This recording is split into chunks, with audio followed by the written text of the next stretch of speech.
Assalomu alaykum barchaga. Mening ismim Asadov Asror. Xalqaro sertifikatlarni o'qitish bo'yicha 5 yillik tajribaga ega ustozman.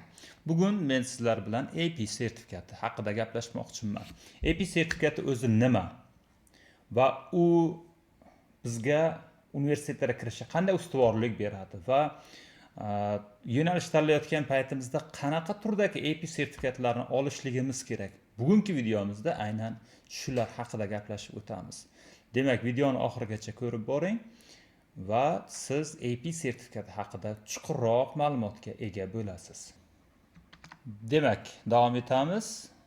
AP sertifikati bu kengaytmasi Advanced Placement. Advanced Placement qaysi kompaniya taqdim etadi desak, buning College Board tomonidan taqdim etiladi. Bu kompaniya ko'pchilikka ma'lum, ya'ni Amerikaning xalqaro sertifikatlarni test imtihonlarini o'tkazuvchi kompaniya hisoblanadi. Bilamiz, bu kompaniya SAT sertifikatlari uchun ham testlar o'tkazadi. Ko'pchiligimiz shu SAT orqali bilamiz. Advanced Placement bu nima? Sertifikatlar qanaqa sertifikat desak, bu o'z nomidan bilinib turibdi, advanced darajadagi sertifikatlar. Bu bitta turdagi sertifikat bo'libgina qolmay, har bir fanga taalluqli sertifikatlar hisoblanadi. Xo'p, biz agar AP sertifikati topshiradigan bo'lsak, bizga SATdan nimasi bilan farq qiladi va u nima ustuvorlik beradi deydigan bo'lsak, xalqaro universitetlarga topshirayotgan paytimizda biz agar AP sertifikatimizni qatoriga kechirasizlar, SAT sertifikatimiz qatoriga AP sertifikatimizni ham qo'yib qo'yadigan bo'lsak, imtihon oluvchilar, ya'ni hujjatlarni qabul qiluvchilar sizni ustuvor o'ringa qo'yadi. Sababini aytadigan bo'lsam, SAT topshirdik, matematika, ingliz tilidan topshirdik va 1500 dan yuqori ball oldik, lekin AP ham oldik. Matematikadan, kalkulus qismidan AP sertifikatini oldik va topshirdik. Misol uchun 5 oldik, eng yuqori ballni oldik. Va keyin biz AP kalkulus o'qiyotgan jarayonimizda matematikasini, umuman xalqaro darajadagi matematikani yuqori darajada, ya'ni universitetni 1 va 2 kursida o'tiladigan matematikani ham bilishimizni isbotlab qo'ydik. Endi imtihon oluvchi jiddiy o'ylab ko'radi biz haqimizda. Demak, bu kuchli, bilimli talaba universitet darajasini ham o'zlashtirgan degan xulosaga keladi. Bu yerda faqat matematika emas, deylik biz topshirayapmiz meditsinskiy yo'nalishga. U yerga SAT sertifikati ko'p institutlar talab qilmaydi, kerak emas. O'shanda biz AP kalkulus matematikani sertifikatini ko'rsatishimiz kerak. Deylik BC sal osonroq variantini va AP chemistry, AP biology sertifikatlarimiz bo'ladigan bo'lsa, bizda scholarship yutish imkoniyatimiz balandroq bo'ladi.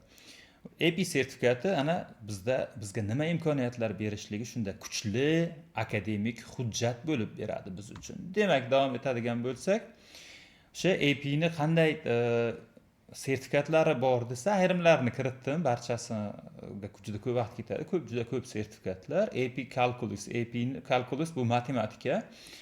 Universitetda 1 va 2 kursda o'tiladigan yo'nalishlar 2 xil turi bor, AB, BC. AB misol uchun yo'nalishi space bo'lmagan, deylik, kimyo, biologiya yo'nalishi bo'yicha ketish kerak, lekin baribir qo'liga AP sertifikati bo'lishi kerak bo'lsa, AB variantini oladi. BC ni esa computer science, robototexnika, umuman matematikani o'zi bilan, fizikani o'zi bilan shug'ullanib ketadigan, scientific shug'ullanib ketadiganlar uchun BC talab qilinadi. Ma'qulroq bo'ladi, chunki qiyinroq bo'ladi. Keyingi videolarimizni kuzatib borsangiz, har ikkalasini farqi haqida ham gapirib boraman. Bir-biridan nimasi bilan farq qiladi, qaysi oson, qaysi qiyinligi haqida. Ya'ni qo'shimcha ma'lumotlar beraman. Keyingi videolarni uning uchun ko'rib borishingiz kerak bo'ladi.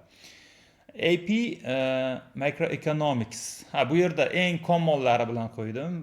AP Calculus hamma yo'nalish talab qiladi. Social yo'nalishdan tashqari. Endi O'zbekiston talablari bari social yo'nalishni ko'p tanlamaydi. Microeconomics bu ikkinchi common, ya'ni iqtisodiy yo'nalishlarga, moliyaviy yo'nalishlarga topshirayotgan paytimizda kerak bo'ladigan sertifikat. Va uchinchisi, o'sha ko'pchilik baribir texnika, texnologiyaga qiziqadi, AP Physics. Ya'ni kim fizikaga aloqador yo'nalishlar topshirayotgan paytimiz. Va meditsinskiy yo'nalishlarni ham ikkitasini kiritib qo'ydim. Bu AP Chemistry va AP Biology. Bu ikkita yo'nalish endi o'z nomi bilan bilinib turibdi. Medisinskiy yo'nalishlarga boradi. Endi videomizning davomida ko'rib chiqamiz. Biz universitetga hujjat topshirayotgan paytimizda, deylik, meditsinaga topshirayotgan paytimizda faqat AP Chemistry bilan AP Biology bo'lsa bo'ldimi yoki boshqa sertifikatlarni ham topshirishimiz kerakmi? O'shalar haqida gaplashamiz. Demak, davom etamiz. Shu o'rinda SAT sertifikat haqida ham qisqacha gapirib o'tib ketay, chunki AP sertifikat haqida gapirganimizda SAT kerak emas deganday ma'no kelib chiqib qolishi mumkin. Aslida unaqa emas. SAT sertifikatini ham bizda bo'lishligi zarur, qachonki xalqaro universitetlarga topshirayotgan bo'lsak. SAT bilasizlar, o'sha ikkita fandan ingliz tili va matematikadan bo'ladi. Ingliz tilidagi qismi ingliz tilida qanchalik fikrlay olishligimizni aniqlasa, matematika qismi esa boshlang'ich matematik ma'lumotlarni qanchalik bilamiz, matematikada qanchalik fikrlay olamiz, shuni anglatadi. Bilasiz, 800 dan 1600 ball yig'ish mumkin maksimal bu yerda. 1500 dan yuqori olsak, top universitetlarga bizning imkoniyatimizni oshirib beradigan sertifikat. Lekin tasavvur qiling, 1400 SAT'ingiz bor, yoniga sizni 5 ballik AP kalkulusingiz bor va sizni shundoq boshqa 1500 ball olib sertifikatni topshirgan bola bilan konkurs qilgan paytingizda AP sertifikatlaringiz undan ustun kelib ketadi. Ya'ni kim AP bu sizni qanchalik yuqori darajada matematikani bilishingizni ko'rsatadi. Demak, kuchli matematikani biladigan bola kelyapti bizga degan taassurot uyg'otadi. Shuning uchun SAT sertifikat ham bizga bo'lishi kerak va AP sertifikat ham bizga bo'lishi kerak. Ya'ni AP yuqoriroq scholarship yutib olishimiz uchun juda zarur sertifikatlardan biridir. Demak, bu yerda jadvalda ko'ryapsizlar, yo'nalish va u yo'nalishga mos sertifikatlarni qo'yib chiqdim. Lekin bizda birinchi ochratga baribir SAT sertifikatini qo'ydim. Soch computer science, sun'iy intellekt yoki dasturlash yo'nalishlariga qiziqadigan bo'lsak, hozirgi juda bir ommalashgan yo'nalishlardan biri. Bizga qanaqa AP sertifikatlari kerak bo'ladi? Albatta, birinchi o'rinda AP Calculus ko'ryapmiz, keyin Computer Science, AP Physics kerak bo'ladi va AP Statistics. AP Physics bu nom bilan fizika, Computer Science bu informatika bilan, AP Statistics O'zbekiston maktablarida o'qitilmaydigan fan, statistika degan matematikani bir davomiy bo'limi bor va ana shu sertifikatlarni olish kerak bo'ladi. Qaysidir bitta sertifikat tushib qolsa ham siz imkoniyatingizni juda yo'qotib yubormaysiz. Deylik, imkoniyatdan kelib chiqib siz ikkita sertifikat oldingiz, AP Calculus bilan AP Computer Science yoki AP Calculus bilan AP Statistics. Endi dasturlash bo'lgandan keyin Computer Science bo'lgani ma'qulroq. Lekin o'sha imkon qadar AP Calculuslarni tushirib qoldirmaslik kerak bo'ladi. Matematika hamma yo'nalish uchun muhim. Masalan, Artificial Intelligence aynan ko'ryapsizlar, bu yerda ham xuddi shu tartib ketyapti. Keyin Data Science, Software Engineering, bular hammasi Computer Science bilan bog'liq bo'lgan yo'nalishlar ekan. O'zingizga mos yo'nalishlarni ko'rasiz. Ya'ni video davomida bo'lmasa Telegram guruhlarimizda biza qo'yib boramiz. Xuddi shu tartibda davom etamiz. Yo'nalishlar va yo'nalishlarga mos AP sertifikatlar.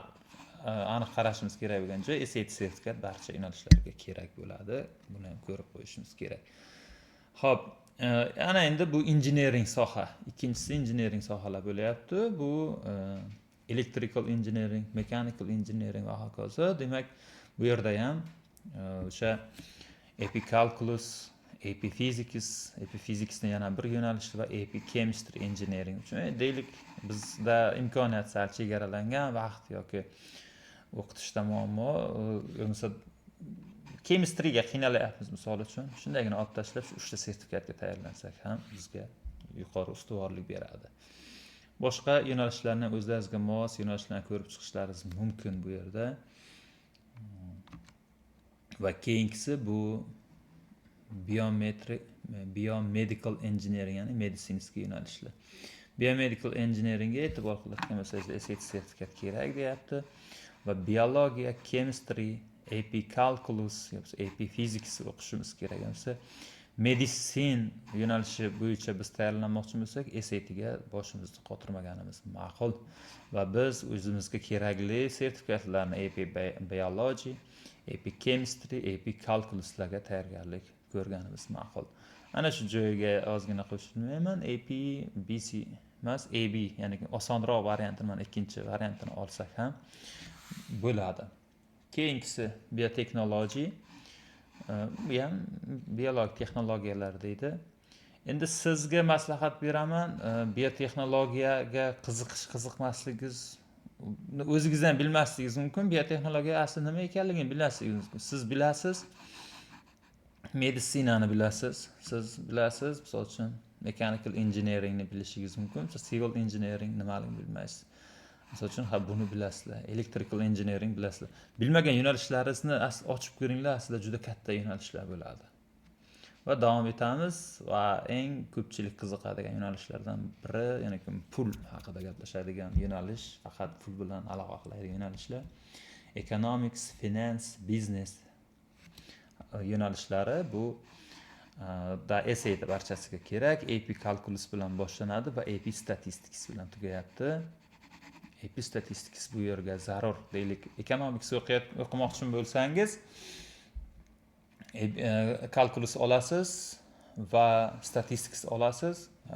Microeconomics yoki microeconomics ikkalasidan bittasini olasiz va siz da zo'r kuchli portfolio paydo bo'ladi.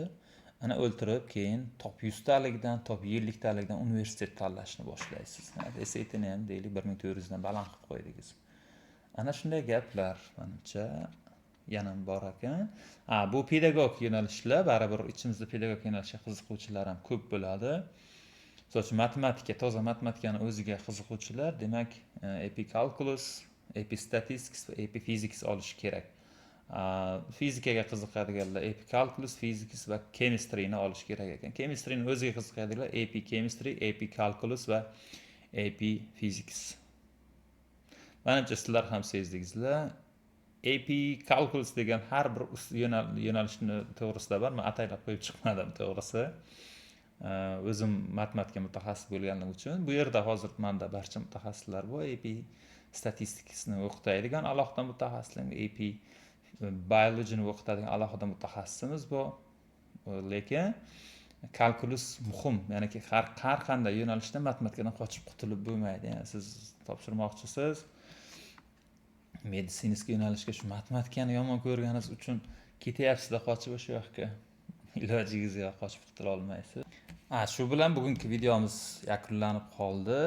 Bugun aytmoqchi bo'lgan ma'lumotlarimni qanchalik yetkazib bera oldim o'zim bilmayman, lekin nasib qilsa sizlarni bosadigan layklaringiz, podpiska bo'lmaganliklaringiz va o'sha kommentlarga nimadir ma'lumotlar, nimalardir so'rab qiziqib yozayotgan bo'lsangiz, demak bugungi qilgan videomiz manfaatli bo'ldi degan xulosaga kelaman va keyingi videolarni yaratish uchun motivatsiya bo'ladi. Albatta keyingi videolarda nimalarni gaplashamiz, o'sha har bir fanga alohida kirib boramiz. AB kalkulus haqida gaplashib boshlaymiz birinchi, keyin mikroekonomiks yoki makroekonomiks ikkita fan haqida gaplashib boramiz.